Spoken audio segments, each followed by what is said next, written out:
I confess, I like nice things. I like clothes, especially fun ones that help me express my personality. I like a comfortable home, decorated with art and books and other items of beauty.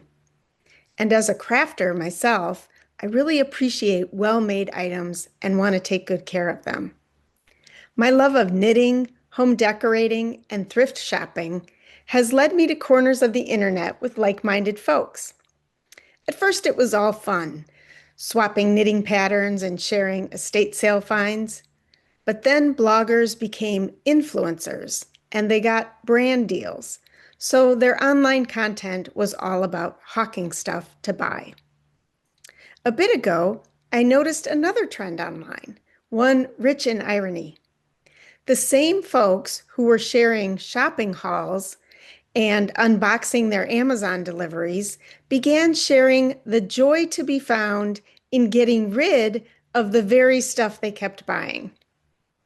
Decluttering is now all the rage, and not surprisingly, it also requires purchasing stuff, this time organizing containers to show off your newly downsized closet or pantry. In today's gospel, Jesus teaches about the costs of Christian discipleship. Whoever does not carry his own cross and come after me cannot be my disciple, he says. Most of us like to think that we have what it takes to be a follower of Jesus. But the specifics in this passage from the Gospel of Luke are challenging to say the least. Right off the bat, Jesus says his disciples must hate their own relatives.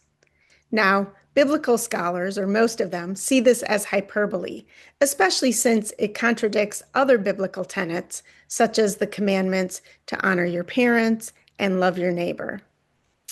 But what about the last line? Any one of you who does not renounce all his possessions cannot be my disciple, Jesus says. Is this one hyperbole too? I can't think of anywhere in Scripture that teaches that we're supposed to love our possessions. In fact, there are many biblical warnings about wealth and material things. So it's not as easy to dismiss this as hyperbole. Does this mean that Jesus wants you to jump on the decluttering trend? Believe it or not, there are websites that promise Christian decluttering to make room for God. Obviously, this is not the main message of the gospel. Sure, go ahead and organize your kitchen drawers, but don't let that distract you from the real work of discipleship, which Jesus succinctly summarizes elsewhere in the Gospels as loving God and loving your neighbor. Loving God and loving our neighbor has a cost, and Jesus is reminding us here to calculate that cost. It isn't that Jesus doesn't want people to enjoy beautiful things, but beautiful things can easily become a distraction from what is more important. And if those beautiful things are acquired through a system that hurts our brothers and sisters, that too is a problem. During these times, when so much is wrong in our country and world, it can be a relief to scroll through social media posts of renovated bathrooms or videos about the latest kitchen organizers. But Jesus warns us, do not be distracted. Whether we're shopping for material possessions or decluttering them, all of this can take away from our primary Christian obligations. Jesus is trying to influence us into seeing that truth.